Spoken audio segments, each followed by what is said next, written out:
8월 달 마지막 주입니다. 오늘 주일을 맞아 함께 나눌 말씀은 룻이라고 하는 사람입니다. 익숙한 이름이시죠? 예, 많이 익숙한 이름입니다. 룻 하면은 이제 뭐 현숙한 여인, 그다음에 인애, 사랑이 가득한 효심이 많았던 며느리. 저는 그런 거보다도 매우 용감한 여인이다라는 생각이 더 많이 들더라고요. 오늘 본문 말씀은 룻기 1장 16절에서 17절 말씀입니다. 천천히 같이 한번 읽겠습니다. 룻이 이르되 내게 어머니를 떠나며 어머니를 따르지 말고 돌아가라 강건하지 마옵소서. 어머니께서 가시는 곳에 나도 가고 어머니께서 머무는 곳에서 나도 머물겠나이다. 어머니의 백성이 나의 백성이 되고 어머니의 하나님이 나의 하나님이 되시리니 어머니께서 죽으시는 곳에서 나도 죽어 거기 묻힐 것이라. 만일 내가 죽는 일 외에 어머니를 떠나면 여호와께서 내게 벌을 내리시고 더 내리시기를 원하나이다 하는지라. 아멘. 함께 기도하시겠습니다. 하나님 아버지 감사합니다. 오늘 주일을 맞아 현숙한 여인, 용감한 여인 룻에 대해서 함께 은혜를 나누고자 합니다. 룻은 아무것도 없는 모든 것을 잃어버린 상태에서 여호와의 백성을 선택했고 하나님을 따라 그 발길을 움직였습니다. 마치 아브라함이 고향을 떠나서 하나님께서 지시한 땅으로 가듯이 그 모든 것을 버리고 하나님 말씀을 따라 움직였습니다. 이 룻을 우리가 함께 나눔으로써 우리도 오직 말씀을 따라 오직 하나님을 따라서 사는 하나님의 백성, 그리스도의 아내된 성도들답게 살 수 있도록 이 말씀을 통해서 결심하고 또 말씀을 통해서 결단하는 그런 시간을 허락해 주옵소서. 이 모든 말씀 우리를 죄악에서 영원히 구원해 주신 예수 그리스도 이름으로 감사하며 기도드렸습니다. 아멘. 룻기는 볼 때마다 감동이 있어요. 늘 감동이 있고 또 감동이 새롭기도 하고 그렇거든요. 여기 나와 있는 룻은 아시는 것처럼 사람의 이름입니다. 모압 여인. 근데 이 당시는 하나님의 백성이라고 하는 이스라엘 사람들조차도 하나님을 떠나서 하나님과 관계없이 살아가는 것처럼 우상을 섬기고 그래서 하나님께 계속 벌을 받고 또 회복되면 또 우상 숭배하고 그런 악순환을 거치던 그런 시대였거든요. 그런 시대에 이스라엘 백성도 아니고 이방 여인인 룻이 어떻게 이방 땅에 살고 있었거든요. 모압이라고 하는 이방 땅에. 그런데 그곳에서 살고 있던 그 여인이 어떻게 이렇게 대단한 믿음을 갖고 있었는지 감탄스러워요. 여기 보시면 이제 룻기 시작이 그런 거거든요. 그 가족들이 이제 가뭄이 들어서 엘리멜렉이라고 하는 가장이 그의 아내와 두 아들을 데리고 모압 땅으로 가요. 원래 고향은 다윗 왕의 고향인 베들레헴이었어요. 근데 그곳에 갔다가 이제 남편 죽고 며느리를 둘 다 얻었는데 나중에 아들, 큰아들, 작은아들 다 죽어요. 그리고 나서 이제 고향으로 돌아가려고. 왜냐하면은 소문이 들린 거예요. 베들레헴에 하나님께서 식량, 양식을 주셨다. 즉, 그러니까 이제 흉년이 끝났다는 얘기죠. 그래서 이제 가려고 함께 나섰는데, 그러니까 나옴이라고 하는 시어머니와 두 며느리가 함께 나선 거예요. 그런데 시어머니는 이 며느리들을 참 사랑하는 사람이에요. 그래서 데리고 가려고 생각하다가 길 가다가 생각하니까 내가 얘들을 데리고 가면 이 아이들의 앞날이 너무 어두운 거예요. 그래서 너희들은 돌아가라 이렇게 얘기했는데 그들이 안 돌아가요. 그래서 또 돌아가라. 하나님께서 너희들에게 복 주기를 바란다. 그리고 하나님께서 너희에게 남편을 다시 줘서 그곳에서 잘 살기를 바란다라고 이야기했지만 안 돌아가죠.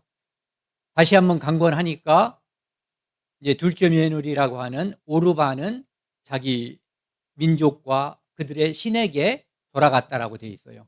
그런데 룻이라고 하는 큰 며느리는 돌아가지 않고 이러한 결의를 마치 이스라엘 민족처럼, 그것도 믿음이 대단한 이스라엘 사람처럼, 하나님의 백성처럼 그 시어머니께, 그리고 나중에는 보면은 하나님께 맹세하는 거예요. 내가 죽는 일에 어머니를 떠나면 하나님이 나를 벌 주기를 바란다라고. 이거 맹세거든요. 우리는 이 성경 말씀을 통해서 나오미와 그 가족들, 어떻게 보면은 저주받은 거잖아요. 아버지, 남편 죽고 두 아들 죽고 이제는 며느리들만 남아. 쉽게 말해서 뭐 그전에 식당 보니까 삼과부집 뭐 이런 게 있던데, 세과부집. 이 집이 세과부집이에요. 그러니까 언뜻 보면 이제 저주를 받은 것처럼 보이는 그런 상황이에요. 아니, 자세히 봐도 아주 망한 집안이 된 거죠.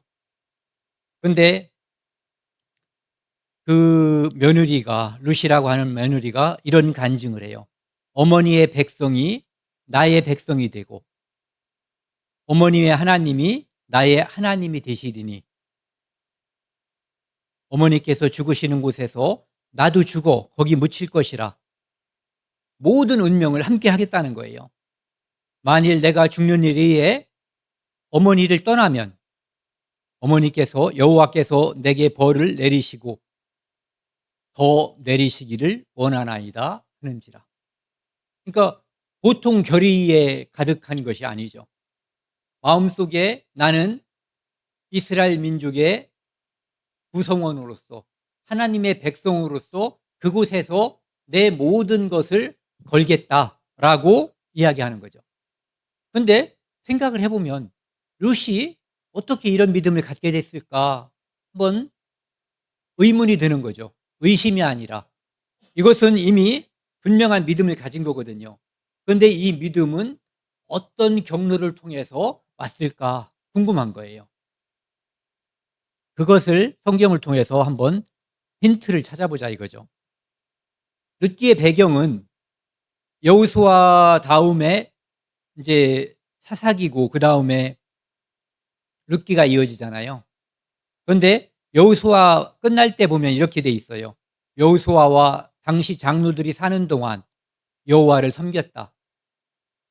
그래서 사사기로 넘어가면 그렇게 하다가 나중에 이 백성들이 하나님을 버리고 우상을 섬겨서 적군들에 의해서 압제를 받으니까 살려주세요 이제 하나님께 간구하죠. 그럼 하나님이 그들의 기도를 들어줘요. 그러면 그것이 오래 가지 않고 또 우상 숭배하고 대적에게 압제를 당하고 그러다가 간구하면 구해주고 이런 것이 반복되는 시간이 사사기예요. 그 사사들이 다스릴 때 그 시대에 룻이라고 하는 여자, 그가 모압 땅에서 베들레헴 땅으로, 가나안 땅으로 돌아오는 것으로부터 이 이야기는 시작되는 거예요. 사사시대는 이제 여호수아가 죽고 나서부터 사사시대가 시작되는 거죠. 그래서 사사기 1장에 보면은 여호수아가 죽고 이렇게 나오죠. 그래서 아까 말씀드린 것처럼 그들은 하나님의 축복을 받은 하나님의 백성이었지만 범죄함으로써 대적들에게 압제를 당하고 하나님께 빌고 구원받으면 다시 죄짓고 압제받고 이것이 악순환이 계속되는 그 시대였다는 거예요.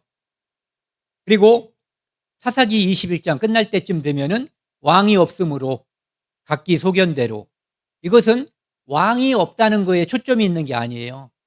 왕이 있고 없고에 중요한 게 아니라 그들이 하나님께 떠났다. 왕이 있어도 그 왕이 하나님과의 관계가 매우 좋으면은 좋지만은 아합처럼 하나님과의 관계가 완전히 멀어져 있으면 왕이 있는 것은 아무 의미가 없는 거예요. 그리고 여기서 생각할 것은 왕이 없으므로는 이스라엘의 하나님 진짜 왕이 있는 거거든요. 그런데 그들은 왕이 없는 것처럼, 왕이 그들과 관계 없는 것처럼 우상을 숭배하고 살았다. 지들 마음대로, 이런 뜻이에요. 그 다음에 사사들이 치리하던 시대에 이제 룻기 처음 시작이 흉년이 들었다. 이것이 룻기의 배경이에요. 그리고 이 모압 여인 룻인데 모압에 대해서 잠깐 살펴보고 지나가는 게 좋을 것 같아요. 모압은 누구에 의해서 생긴 나라냐 하면은 롯이라고 하는 아브라함의 조카와 그의 두 딸에 의해서 생겨난 거예요. 창세기 19장은 룻기를 위해서 기록됐다고 봐야지 돼요. 그리고 룻기는 다윗을 위해서, 사무엘을 위해서, 사무엘서를 위해서 룻기가 기록됐다고 봐야지 돼요. 만약에 이 창세기 19장이 없었으면은 이 룻기에 나와 있는 룻이 누구인지, 어디서 온 사람인지 가늠하기가 어려워요. 네. 그리고 이 민수기에 보면은 이스라엘을, 모압 백성은 이스라엘 민족을 성적으로 타락하게 하고 그 다음에 우상 숭배에 빠뜨린 민족이에요. 그래서 하나님이 매우 싫어하는 그러한 족속들이죠.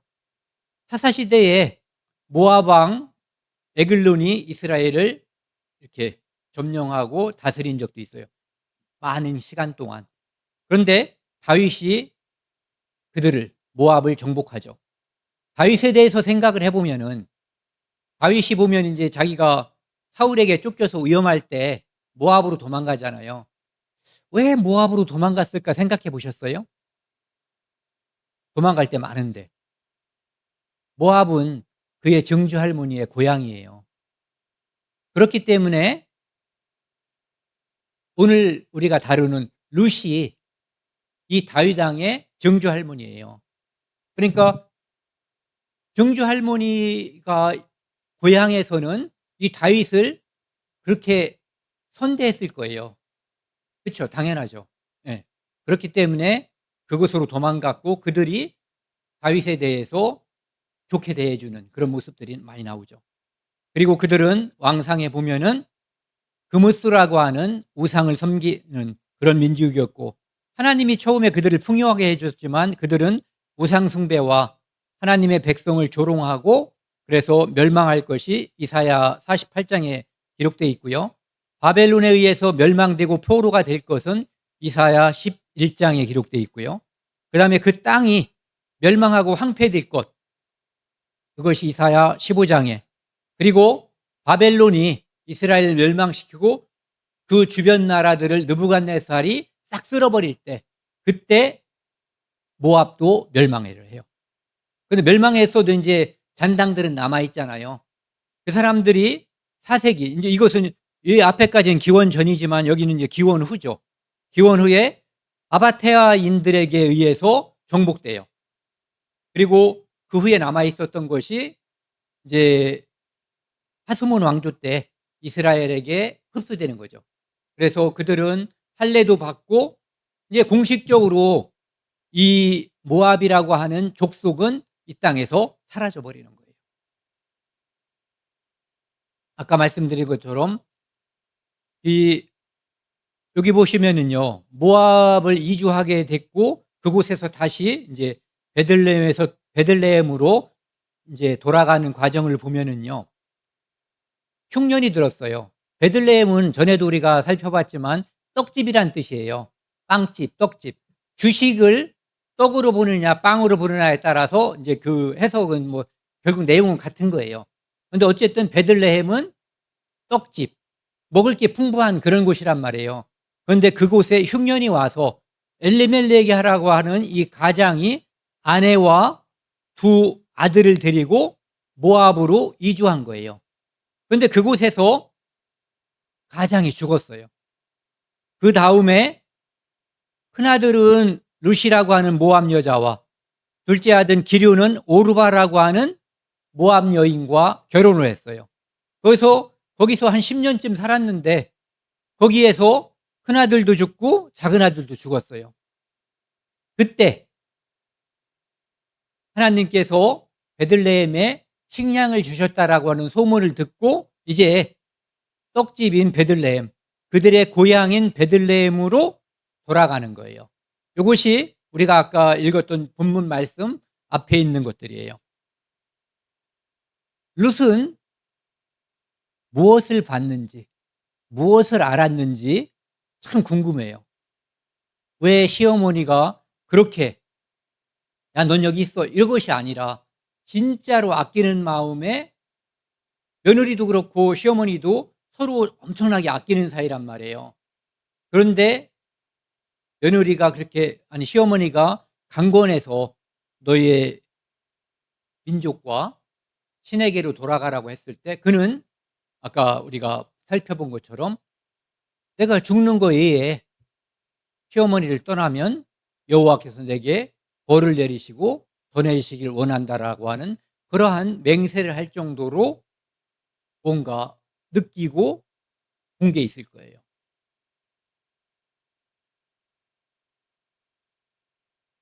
롯이 이제 시어머니가 아무리 얘기를 해도 돌아가질 않아요. 시어머니가 무슨 얘기를 하냐면은 너의 동서는 그 백성과 그의 신들에게 돌아갔다고 하거든요. 그러니까 그 신들에게 돌아갔다는 얘기는 그들이 믿는 신과 나오미 시어머니가 믿는 신이 다르다라고 하는 걸 알 수가 있죠. 그리고 그 땅에 사는 동안 룻은 무엇을 봤을까 생각을 해봐야 돼요. 룻의 그 믿음이 어디서 왔을까? 엘리멜렉에서 왔을까? 엘리멜렉 죽고 나서 많은 시간이 흘렀잖아요. 그리고 나서 그 남편과 시동생도 죽었잖아요.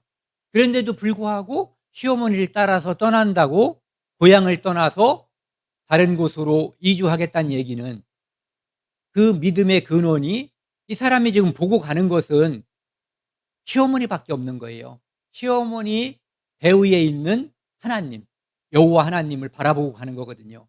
그러니까 나오미가 어떤 믿음을 갖고 살았는가를 우리가 알 수가 있죠. 여기 보시면은요, 그 룻기 1장 6절에 보면은 모압 여인이 그 여인이 모압 지방에서 여호와께 자기 백성을 돌보시사 이렇게 보면은 하나님 그냥 풍년이 들었다 이게 아니라 여호와께서 자기 백성을 돌봤다 이렇게 생각하거든요. 그러니까 믿는 사람들은 어떤 일이 벌어졌을 때 어떤 현상이 벌어졌을 때 그것을 하나님과 결부시켜서 생각하는 거거든요. 그런가 하면은 8장 뒤에 보면은 나를 선대한 것 같이 여호와께서 너희를 선대하기를 원하며 지금 며느리들을 보내려고 할 때 하나님께서 너희를 축복하길 바란다 이런 얘기를 하는 거죠. 그러니까 늘 마음속에 사람을 대할 때 어떤 현상을 대할 때 하나님과 관련지어서 생각하는 거예요. 그 다음에 9절도 보면은 여호와께서 너희에게 허락하사 각기 남편의 집에서 위로받기를 원하노라 이렇게 얘기하고 있어요. 그러니까 나오미는 그 삶 속에 다른 사람이 볼 땐 지금 쫄딱 망했어요. 남편 죽고 두 아들 죽고. 그런데 그 망한 모습에서 뭔가 풍성한 그것을 발견한 거예요. 누가? 룻이 발견한 거죠.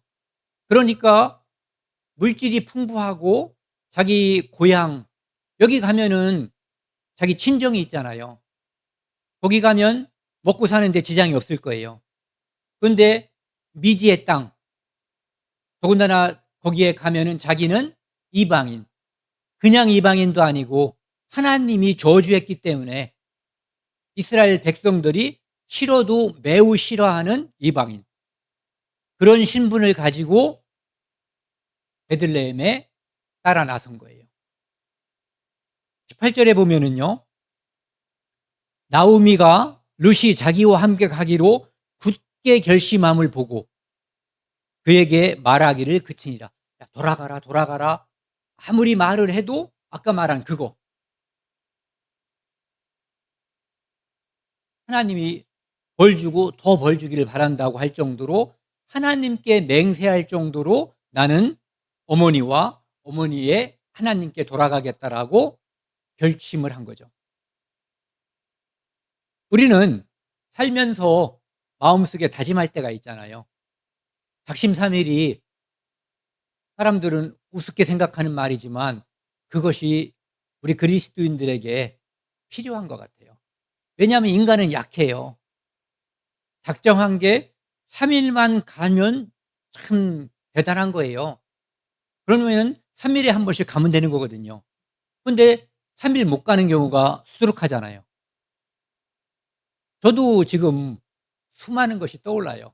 아마 여러분들도 이런저런 것들이 떠오를 거예요. 3일 안에 내가 결심하고 나와 약속했던 것을 지키지 못한 것. 다른 사람과 약속한 것은 조금 더 잘 지키죠. 상대가 있으니까. 그런데 이 나오미가 그렇게 굳게 결심한 것을 보고 이제 그친 거예요. 이 결심이 나중에 어떠한 결과를 맺게 될지 한번 우리가 살펴보자고요. 그리고 우리가 이것도 한번 생각해 봤으면 좋겠어요. 이 룻이죠. 지금은 우룻. 그런데 옛날 이 룻의 조상이 롯이라고 하는 사람이 있었잖아요. 롯의 선택을 한번 생각해 보자고요. 룻의 선택과 롯의 선택. 아브라함의 목자들과 롯의 목동들이 서로 토지 때문에 다퉜잖아요. 그때 아브라함이 양보했죠. 롯은 아이 그래도 저는 그냥 삼촌 따라다닐래요. 이렇게 했을 수 있어요. 그렇죠? 그런데 이때다 하고 좋은 초장을 자기가 선택하고 아브라함과 헤어졌어요. 이때 잘못된 선택이죠. 두 번째, 하나님이 소돔과 고모라를 심판하고 나서 아, 내가 삼촌을 떠나고 잘 되는 일이 없구나. 하나님께서 함께하는 삼촌에게 가야지 하고 아브라함에게 돌아갈 수 있었어요. 그런데 그냥 동굴로 들어가 버렸죠. 그런 선택들, 그리고 또 하나의 선택. 롯의 두 딸이 자기 아버지에게 술을 먹이고 각각 임신을 했을 때 오늘날의 관점에서 보면은 매우 불건전하고 불경건한 그 일을 통해서 이렇게 룻처럼 아름다운 여인의 이야기가 그 후순종에서 나올 것을 누가 짐작이나 했겠어요? 상상할 수 없는 거죠. 그런데 창세기 19장을 기록한 하나님은 이 룻의 이야기를 통해서 죄인이 축복받을 수 있는, 하나님 앞에 돌아오면 축복받는 그 이야기를 우리에게 들려주시는 거예요. 라합도 그가 하나님의 백성에게 편입됐을 때 자발적으로 그에게 축복이 임했죠. 그리스도의 족보에 들어간 거예요. 그리고 우리가 다 알고 있는 것처럼 이 룻도 그리스도의 족보에 들어갔죠. 그거 한번 생각해 보셨어요? 라합과 룻은 시어머니와 며느리 사이예요. 나오미와 룻처럼 그 둘이 할 말이 얼마나 많았겠어요. 하나님과 관련해서 매일매일 죽을 때까지 교제해도 모자랐을 거예요. 얼마나 보고 듣고 느낀 게 많았겠어요. 라합이 이야기하면은 룻이 이야기하고, 룻이 이야기하면은 라합이 이야기하고, 거기에 보아스나 뭐 누가 이제 그 남편들 끼었겠죠. 아름다운 가정이었을 거예요. 저는 이 단어를 자주 사용하는데요. 어떤 선택을 할 때 내 앞에 어떤 이익이 있을 때 그것이 의로운 것인가 생각해 보라는 거거든요. 먹을 게 있다고 덥석 먹고 이익이라고 무조건 가져와서는 안 된다는 거예요. 그것이 의로운 것인지, 이것은 그냥 일반적으로 우리 그리스도인들은 이 의자를 달리 생각해 볼 수가 있잖아요. 그것이 하나님이 기뻐하는 것인지, 그리스도께서 칭찬하시는 것인지, 성도에게 또는 교회에 유익한 것인지, 이것을 생각해 봐야지 된다는 거죠. 오르반은 육신에게 이익된 것을 따라갔어요. 그런데 룻은 아무것도, 지금 그야말로 눈 한번 감아보세요. 다들 깜깜하잖아요. 한 분만 뜨고 계시는데 깜깜하잖아요. 이렇게 깜깜한 베들레헴 행을 감행한 거예요. 왜? 그 뒤에 보이는 하나님을 보았기 때문에. 그리고 이 시기를 다시 한번 생각을 해보면은,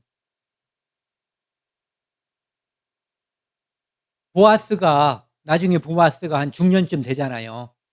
뭐 몇 살이라고 나와 있지 않은데 적어도 결혼 정년기를 좀 넘긴, 어느 정도 또는 많이 넘긴 사람인 것은 틀림없는 것 같아요. 그럼 그의 아버지의 할머니 룻과 결혼을 했단 말이에요. 아니, 라합과. 그리고 라합과 결혼해서 뭐 바로 아이가 생겼다면 그 시간이 40살 또는 50살 정도 된다고 해도 이스라엘이 가나안 땅에 들어온 지 4, 50년 됐을 그 정도 시기였을 거예요. 그때 이런 일들이 벌어졌다고 볼 수가 있는 거죠. 예레미야 21장 8절 보시면은요, 같이 한번 읽고요. 여호와께서 말씀하시기를, 보라, 내가 너희 앞에 생명의 길과 사망의 길을 두었노라. 너는 이 백성에게 전하라 하셨느니라. 하나님께서는 이스라엘 백성들에게, 아니 남쪽 유다 백성들에게, 너희가 사는 길은 바벨론에게 항복하고 대항하지 않고, 붙잡아 가면은 끌려가고 그곳에서 바로 돌아올 수 없으니까 정상적으로 결혼도 하고 아이 낳고 사는 것이다라고 알려줬어요. 그러니까 덤비면 죽고 그게 생명의 길인 거예요. 그런데 너희들이 바벨론에게 대항하면 죽는다는 거죠. 그게 사망의 길이에요, 원래 본문에서는. 그런데 우리 앞에도 늘, 지금 좀 전에 우리가 오르바의 선택과 룻의 선택, 이것을 바라봤거든요. 그리고 그 앞에 나오미와 그 가족들, 그러니까 엘리멜렉의 선택이 있었어요. 흉년이 들었을 때 베들레헴을 떠나는 것은 좋은 선택이 아니었죠. 왜냐하면 하나님께서 주신 그 땅을 하나님은 떠나지 말고 팔아먹지도 말고 거기서 살라고 했던 거예요. 그러라고 준 거예요. 거기서 하나님의 백성답게 살라고. 그렇게 함으로써 다른 이방 국가, 주변 국가에 하나님의 백성은 저렇게 살고 하나님의 백성은 그래서 복받는다는 것을 보여주기를 바랬던 거예요. 그런데 흉년이 오니까 훌딱 그 땅을 떠나버렸죠. 그리고 오르바의 선택과 룻의 선택, 지금 잘한 선택이 또 있죠. 나오미가 이제 고향 땅으로 돌아가려고 하는 것. 이것도 어떻게 보면은 결과적으로 우리가 볼 때 우리는 뒤도 다 알고 있잖아요, 내용을. 그래서 그는 생명의 길을 선택했지만 오르바와 엘리멜렉은 어떻게 보면 사망의 길을 선택했다. 그런데 다시 한번 초월적으로 역사하시는 하나님의 입장에서 보면은 이 모든 일이 어쩌면 모압 땅에 살고 있는 롯의 후손인 모압 여인 룻을 보아스와 중매시켜서 예수 그리스도의 계보에 집어넣기 위해서 하나님께서 이 모든 것을 계획하고 일하신 것이 아닌가 생각이 드는 거죠.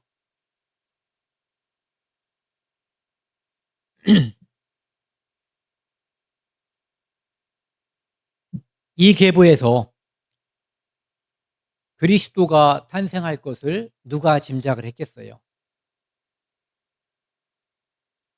모압 여인에게서.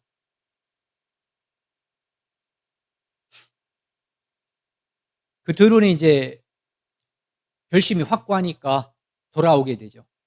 돌아오니까 사람들이 나오미 왔네 그러죠. 나오미는 기쁨이란 뜻이에요. 그런데 나오미가 얘기하죠.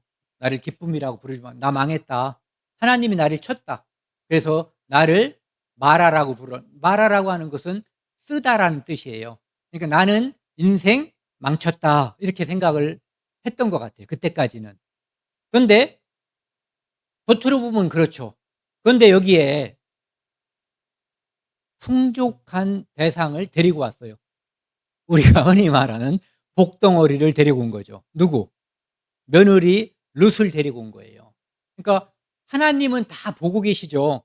하나님은 우리가 복을 받을 때 하나님은 알고 있지만 우리는 시간 속에 살고 있기 때문에 아직 발견하지 못해서 근심하거나 염려할 때가 있어요. 그런데 하나님은 믿음대로 앞으로 꿋꿋이 나아가기를 바라시죠. 룻이 이제 시어머니를 먹여 살리기 위해서 그때가 마침 보리를 취수하기 때기 때문에 뭐 자기가 이제 수확할 데가 없잖아요. 그러니까 남의 밭에 가서 이제 그 이삭을 줍는 거죠. 여기 보시면은 좀 전에 제가 그랬잖아요. 하나님께서 밀어 넣으신 것은 아닐까. 룻을 데리고 오기 위해서 그 가족을. 여기 이삭을 줍는데 우연히 엘리멜렉의 친족 보아스의 밭에 이르렀더라. 이렇게 돼 있어요. 우연히. 그 많은 밭 중에 룻이 엘리멜렉의 밭에 저기 친족인 보아스 집에 보아스의 밭에 갔다는 거예요. 그런데 마침 우연히 갔는데 그때 마침 또 보아스가 거기에 왔다는 거죠. 그 밭에는 늘 와서 주인이 관리하지는 않잖아요. 그래서 보아스가 베들레헴에서 거기 와가지고 그 이제 베는 자들에게 이거 보세요. 여호와께서 너희와 함께 하시기를 원하노라. 아까 나오미가 늘 누군가를 사람을 대할 때 어떤 현상을 대할 때 하나님과 연관시켜서 하나님께 축복받기를 기도하고 말하잖아요. 그것처럼 여기 나와 있는 보아스도 베들레헴의 유력자라고 되어 있는데 그도 뭐라고 그러냐면은 여호와께서 너희와 함께 하시기를 원하노라. 이거 베는 애들 자기 집 어떻게 보면 종이든지 그런 사람들이에요. 그리고 그들이 또 뭐라고 대답하냐 하면은 이것이 일상화되어 있다는 것을 우리가 알 수 있어요. 나오미의 경우에서처럼 그들은 그 일이 일상화되어 있는 거예요. 여호와께서 당신에게 복 주시기를 원하이다. 애들도 자기 주인에게 축복을 받았으니까 그 축복을 되돌리는 그런 모습을 보여주고 있죠. 여기 이거 한번 같이 읽어보실래요? 필연은 우연의 옷을 입고 나타난다. 여기 우연히 마침. 네. 필연적인 거예요. 하나님이 연출하셨는데 그런데 우연히 그곳에 갔고 거기서 우연히 만난 것처럼 되어 있는 거죠. 그래서 우리가 여기서 나오미가 어떤 믿음을 갖고 있는 사람인지 또 보아스가 역시 어떤 믿음을 갖고 있는 사람인지 그 시대적 배경을 생각할 때 이런 사람이 그 시대에 존재했다는 것을 상상하기 어려운 거예요. 오늘 집에 가시면은 사사기 뒷부분을 한번 읽어보세요. 그렇게 엉망인 민족은 세상 어디에서도 찾아보기 어려울 정도의 엉망이었거든요. 그런데 그들이 여호와의 백성이었어요. 그런데 그들과 같은 시대에 살던 어떤 사람은 이렇게 나오미와 같은 신앙을 갖고 있는 사람도 있었고 보아스와 같은 이런 신실한 사람도 그 시대에 함께 존재했었던 거예요. 남을 원망할 필요가 없어요. 하나님은 아무리 이 세상에 탕류가 흐르고 시궁창 같고 아무리 더러운 물이 흘러도 꼿꼿하게 하나님을 섬기고 이 순전한 마음을 가지고 하나님께 나아가는 사람을 통해서 하나님은 역사하는 거예요. 그때나 지금이나. 네. 이제 룻이 그 보아스에 의해서 은혜를 입었어요. 밥도 먹여주고 다른 데 가지 말고 여기서 주우라고 하고 그 자기 종들에게는 보호해 주라고만 말하는 게 아니라 일부러 이렇게 좀 흘리라는 거예요. 걔 많이 주워갈 수 있게끔, 주워갈 수 있게끔. 그러니까 룻이 엎드려서 땅에 대고 이제 그분한테 보아스라고 하는 사람에게 절한 거예요. 나는 이방 여인이에요. 그것도 모압 사람. 하나님이 저주한. 그런데 여기 보시면 당신이 어찌하여 내게 은혜를 베푸시며 나를 돌보시나이까. 자, 생각을 해보자고요. 보아스의 엄마가 누구라고요? 라합. 라합은 이방 여인이에요. 출신이 기생이었고 그가 하나님의 백성에 편입됐을 때 이방 여인으로서의 취급을 받았을 거예요. 그것을 보아스는 보고 자랐을 것이고 그래서 이방 여인에 대한 특별한 애정 그런 것이 존재했을 가능성도 충분히 있어요. 역지사지라고 경험해보지 않고 그것을 이해하기가 어렵거든요. 그 엄마가 겪었던 그 일을 자기는 은혜로서 다른 사람에게 베푸는 거죠. 보아스는 또 뭐라고 그러냐면은 내 남편이 죽은 후로 그러니까 사연이 모압 땅까지 올라가는 거예요. 여기 돌아와서 나오미가 누군가에게 얘기했을 것이고 내 며느리가 얼마나 대단한 며느리인지 얼마나 사랑이 넘치는 며느리인지 또는 이 룻이 다른 사람들에게 우리 시어머니가 나에게 얼마나 잘했는지 그래서 나는 이곳에 오면서 시어머니와 시어머니의 하나님 보고 그냥 모든 걸 결정했다. 그런 얘기를 다 들었겠죠. 그러니까 그들의 사연이 주변에 쫙 퍼진 거예요.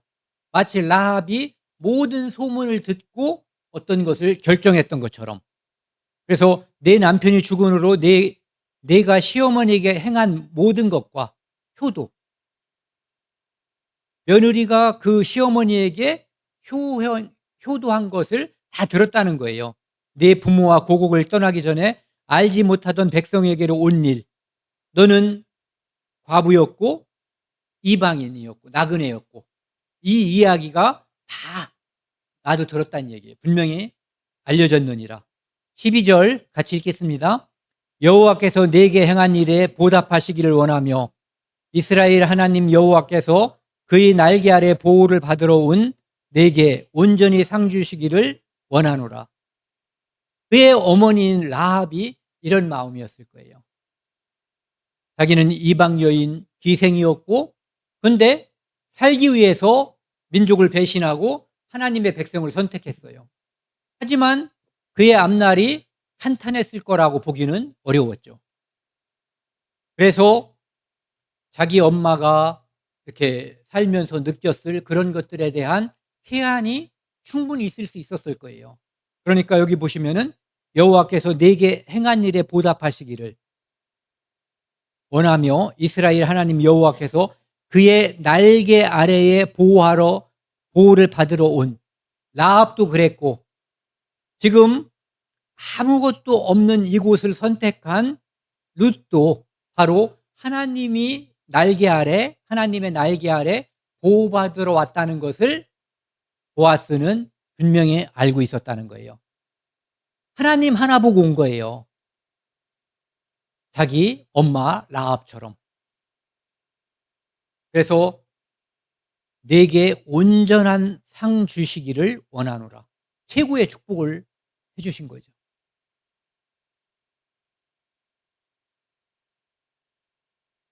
그래서 여기서 이렇게 이삭을 주어 가지고 한 말쯤 이제 가지고 가니까, 이삭 줍기 해서 한 말을 가져간다는 것은 요만큼 가져가는 게 정상 아니에요? 그런데 한 말쯤 가져간 거예요. 뭐 여기 보면 에바라고 돼 있는데 그게 한 말쯤 되는 양이라고 하거든요. 그러니까 인제 시어머니가 물어본 거예요. 이건 분명히 그냥 이루어진 일이 아니니까 그에게 축복이 있기를 바란다고. "너 어디서 일했냐?" 물어보니까 보아스라고 말하는 거예요. 그러니까 그에게 하나님의 축복이 있기를 바란다라고 또 이야기하거든요. 누군지 몰랐을 때도 축복이 있기를, 그다음에 보아스라고 얘기했을 때도 축복이 있기를 이야기하죠. 그러면서 그가 바로 우리의 신죽이고 귀여운 물을 자 중에 하나다라고 이야기를 해 줘요. 신명기에 보면은 24장이에요. 곡식을 벨 때 하나님은 이스라엘 민족에게 곡식을 벨 때에, 어떻게 이렇게 구석쟁이 있잖아요. 구석쟁이는 곡식을 베분 사람들은 알겠지만은 베기가 좀 나빠요. 그렇죠? 그러니까 그런 데까지 다 베지 말고 그냥 두라는 거예요. 왜? 나그네와 고아와 과부를 위하여 남겨두라. 없는 사람들, 가난한 사람들, 형편이 어려운 사람들이 그것을 먹고 살 수 있게끔 남겨두라는 거예요. 하나님께서 이스라엘 민족에게 너희도 애굽에서 종되었다가 풀려나왔으니까 지금 어렵게 사는 사람들의 심정을 충분히 이해하고 사랑을 베풀어라. 이게 하나님이 명령하신 거예요. 그런데 그리하면부터 같이 읽겠습니다. 그리하면 내 하나님 여호와께서 내 손으로 하는 일에 복을 내리시리라. 그렇게 하면은 하나님이 복 준다라고 약속했어요. 그런데 이렇게 한 사람도 있고 안 한 사람도 있는 거예요. 보아스는 이렇게 한 사람이죠. 그래서 보아스는 복을 받았을 거예요. 다른 많은 것들도 있지만, 왜? 하나님 말씀에 순종했는데, 특별히 힘들고 어렵고 아무것도 없는 그런 사람들에게 사랑을 베푸는 거거든요. 어떤 사람은 룻이 이뻐서 그랬다는데 그거는 아니었을 거예요. 그러니까 이 보아스의 사랑은 말씀에, 이렇게 신명기 말씀에 입각한 그 사랑인 거예요. 외국인에 대해서 특별히 더 애착이 있었을 가능성은 충분히 있는 거예요, 외국인 나그네에 대해서. 근데 인제 시어머니가 작전을 짰어요. 그분이 인제 우리 가문을 다시 일으킬 수 있는 기업 물을 짠데, 가 가지고 인제 타작을 하고 뭐 기분 좋게 인제 잠을 들면은 거기 발치에 가서 누우라. 그러면 네가 할 일을 그가 알게 할 것이다라고 이야기해요. 그런데 이 일은 쉬운 일이 아니잖아요. 그가 비록 과부라고 해도 나이 드신 어떤 남자에게 그전에 그렇다고 충분한 교제가 있었던 것도 아니고, 그냥 가 가지고 "나와 결혼해 주세요. 나와 동침해 주세요." 이런 것을 행동으로 옮기라는 거거든요. 그러니까 시어머니가 그렇게 시켰는데 모압 여인인 룻은 그 말씀대로 그대로 순종해요. 그것이 어떤 의미인지를 알았기 때문이에요. 바로 이스라엘과 그 주변에 그 당시에 있었던 풍속, 또는 하나님께서 이미 정해 놓은 율법에 따라서 대대 결혼, 고엘이라고 하는 거, 기업을 무르는 그것이 어떤 의미이고 왜 필요한 것인가, 하나님이 그것을 왜 정했는가에 대해서 충분한 설명이 있었을 거예요. 그러니까 그대로 가서 따르거든요. 자다 보니까 뭐가 발밑에서 보아스가 자다 한 번쯤 깰 때가 있잖아요. 더군다나 이제 뭔가 인기척이 있으니까 깨게 된 거예요. 그러니까 누구냐 물어봤죠. 그러니까 루시, 당신의 여종 루시니 운이 당신의 옷자락을 펴 당신의 여종을 덮으소서. 저와 결혼해 주세요란 뜻이래요. 이는 당신이 기업을 물을 자가 됨이니이다. 내가 욕정 때문에 온 게 아니고 당신의 욕정을 충족시키는 그런 얘기가 아니라 하나님께서 정하신 율법에 따라서 당신은 합법적으로 기업 물을 의무가 있고 나는 그것을 당신에게 요청하러 왔다라고 정확하게 시어머니한테 배운 대로 와서 이야기를 하는 거예요. 그가 이르되 여호와께서 내게 복 주시길. 그러니까 믿는 사람들은 입을 열면 좋은 말을 할 때 늘 이야기를 하는 거예요. 여호와께서 내게 복 주시기를 원하노라. 내가 가난하건 부하건 젊은 자를 따르지 아니하였으니 내가 베푼 인애가 처음보다 나중이 더하도다. 이 여자가 젊은 여자였기 때문에 보아스에 비해서 다른 혼처를 고향으로 돌아가면 얼마든지 구할 수가 있잖아요. 그런데 그렇게 하지 않고 지긋한 나이 같은 보아스 자기에게 그것을 요청한다는 것은 그가 현숙한 여인, 그러니까 육체적인 욕망 때문이 아니라 그 가문을 일으켜야지 된다라고 하는 시어머니의 명령, 그 뒤에 있는 하나님의 명령에 따라서 율법에 따라서 지금 행동하고 있다는 것을 아는 거예요. 그래서 내가 베푼 인애가 옛날에 네 시어머니한테 했던 것보다 지금 네가 하는 이것은 일반인이 그냥 제정신 가지고 하기에는 매우 어려운 일이에요. 그런데 어머니를 사랑하고 하나님을 사랑하는, 어머니께 순종하고 하나님께 순종하는 그 마음을 가지고 이 사랑을 베풀었기 때문에 누구에게? 사실은 인애를 베푼 것은 보아스가 먼저거든요. 이삭도 이렇게 주고 막 했잖아요.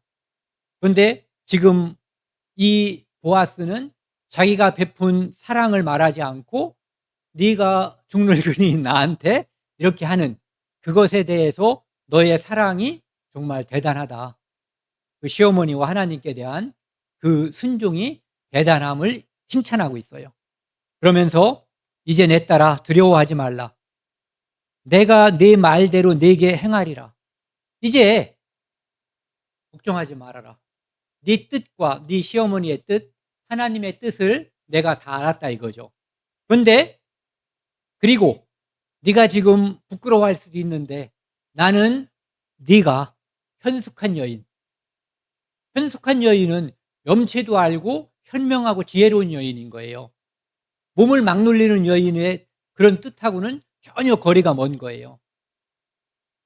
현숙한 여인인 줄을 나의 백성 성읍 백성이 다 아느니라.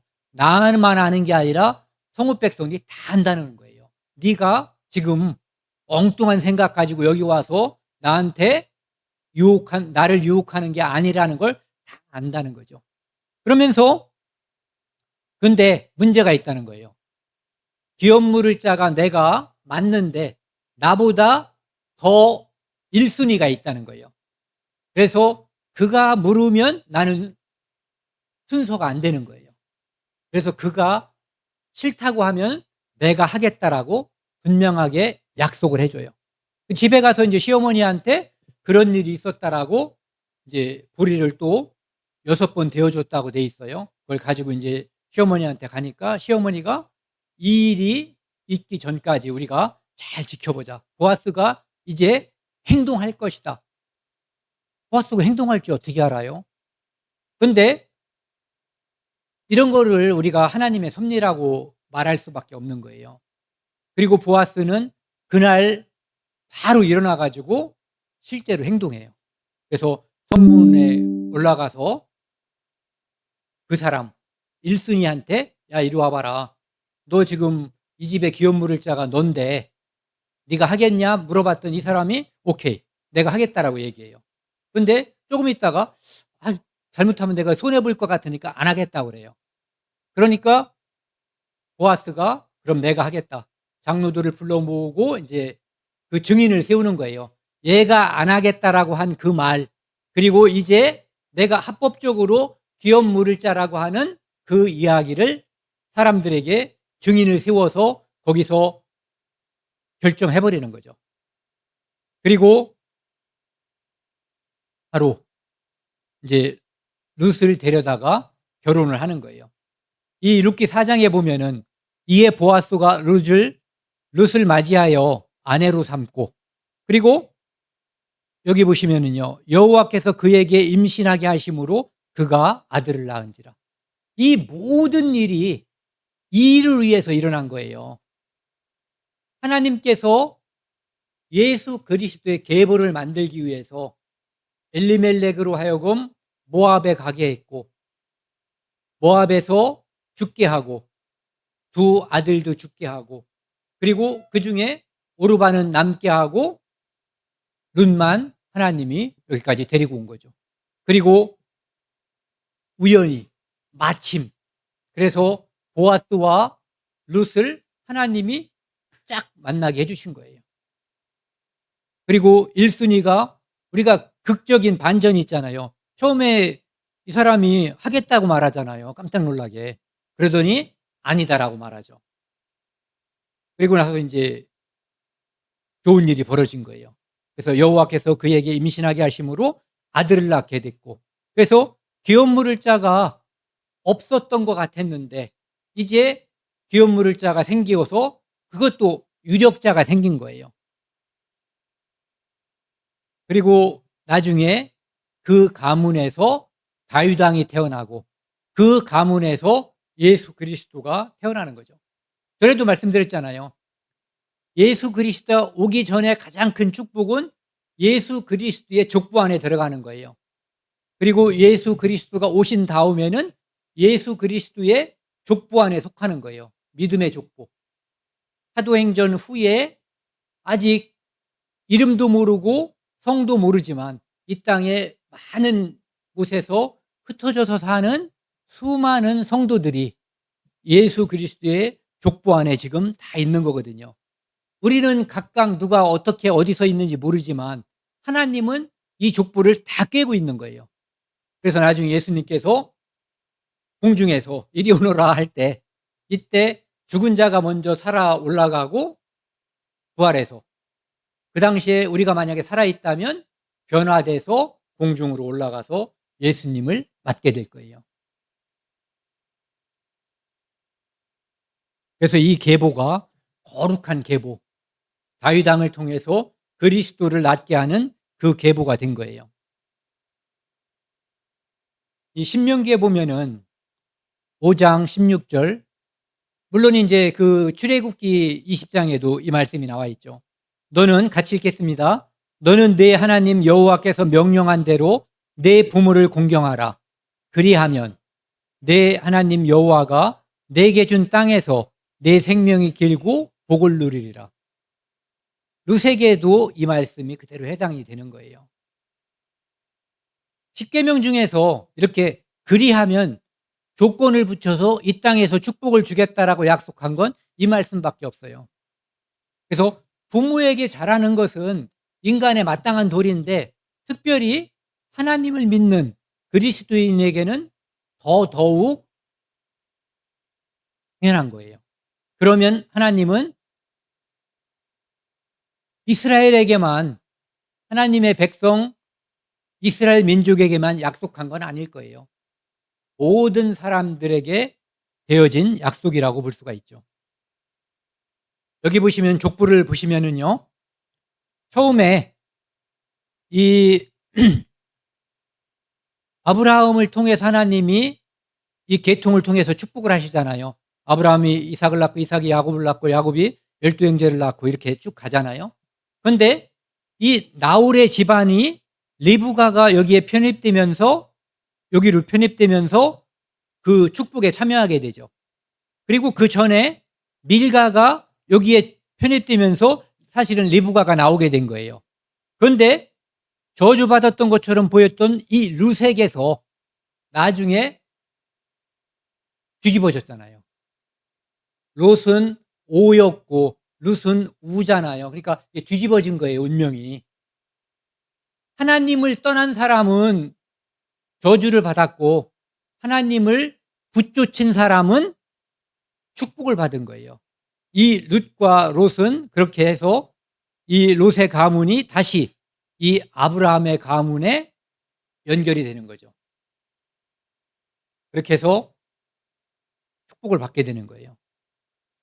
뭐 어떤 사람의 설교를 들으니까 여기서 룻과 오르바가 나오잖아요.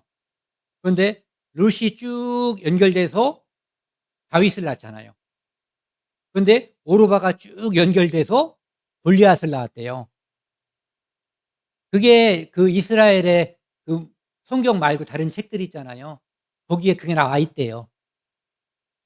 뭐 믿거나 말거나인데 어쨌든 축복에서 멀어졌다는 의미로 그런 것을 만들었는지 사실인지는 모르겠어요. 그건 성경은 아닙니다. 이 창세기 19장에 보면은 롯의 두 딸이 아버지로 말미암아 임신하고 큰 딸이 아들을 낳아 이름을 모압이라 하였으니 오늘날 모압의 조상이요. 이것을 여기다 삽입한 이유가 바로 룻기를 위한 거예요. 그리고 룻기는 바로 다윗 왕을 위해서 거기다가 삽입을 한 거예요. 그래서 룻기 다음에 사무엘이 나오는 거죠. 물론 그 앞에 잠깐 사울이라고 하는 왕이 나오지만 주인공은 다윗 왕인 거예요. 그리고 진짜 주인공은 나중에 나타나죠.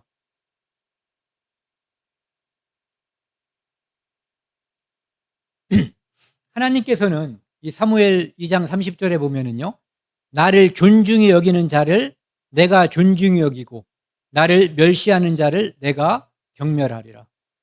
이것은 하나님의 마음이 옛날이나 지금이나 늘 같은 거예요.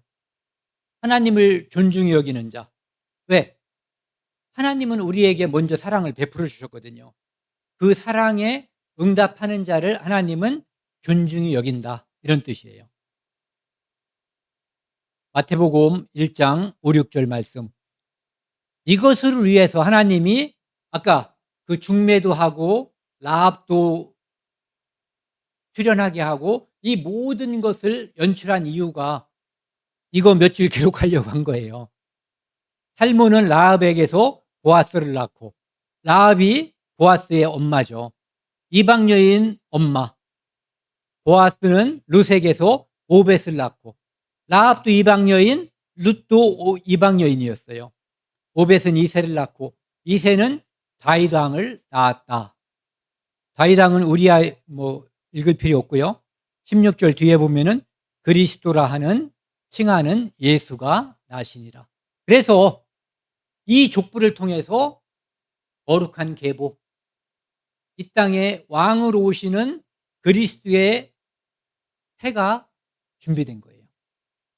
그것이 죄인을 통해서 라합이라고 하는 죄인을 통해서도 하나님은 역사하셨고 그 전에 다말이라고 하는 맞죠? 다말이라고 하는 죄인을 통해서도 역사하셨고 이제 오늘 살펴본 것처럼 룻이라고 하는 이방 여인을 통해서도 더군다나 그 룻은 이방 여인 중에서도 모압 여인이에요. 여호와의 총회에 10대 아니 영원히 들어오지 못한다라고 하나님이 저주를 해버린 그런 민족의 여인이 하나님을 선택하고 하나님께 순종함으로 인해서 축복을 받게 된 거예요.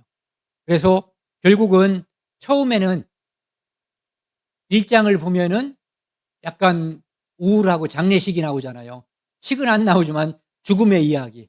나중에 보아스를 통해서 이제 아이를 낳는 장면, 그리고 축복, 그리고 그 축복이 예수 그리스도 다윗 왕까지 연결되고 마태복음에서는 예수 그리스도에게 연결되는 어마어마한 축복이 나오죠. 그래서 우리 삶도 죄인으로 태어났다가 예수 그리스도를 만난 거예요. 그러니까 우리에게 저주는 사라지고 이제 축복된 인생이 영원히 남아있는 거예요. 그것을 다른 사람에게도 나눠야지 되는 그런 책임이 우리에게 남아 있는 거예요. 그리고 보아스의 모습은 이 땅의 죄인들, 그래서 아무런 희망이 없는 그 죄인들을 대신해서 십자가의 죽으심으로 소망과 희망과 영생을 가져다 준 예수 그리스도를 예표하는 거죠. 그러니까 진정한 고엘인 예수 그리스도, 그 모습을 누구야? 보아스를 통해서 룻기에서 보여준 거예요. 오늘은 여기까지 하겠습니다. 함께 기도하시겠습니다. 하나님 아버지 감사합니다. 오늘 룻기를 통해서 룻의 믿음, 그 믿음이 어디서 왔는가, 그리고 결단의 중요함, 하나님을 선택한 사람이 받는 그 복에 대해서 함께 나누었습니다. 우리는 이미 하나님을 만나고 예수 그리스도를 통해서 이 땅과 저 세상에서 얻을 최고의 복을 얻게 되었습니다. 우리가 담대한 믿음을 가지고 아직 믿음이 없는 사람들을 통해서 믿지 않는 사람들에게 복음을 전하고 그것을 우리의 가장 중요한 일로 생각하는 저희들 되었으면 좋겠습니다. 이제 여름이 지나가는 듯합니다. 하나님 아버지, 우리 부모님들 건강 지켜주시고 그 마음속에 그리스도를 받아들일 수 있도록 역사하여 주옵소서. 이 모든 말씀 우리를 사랑하시는 예수 그리스도 이름으로 감사하며 기도드렸습니다. 아멘.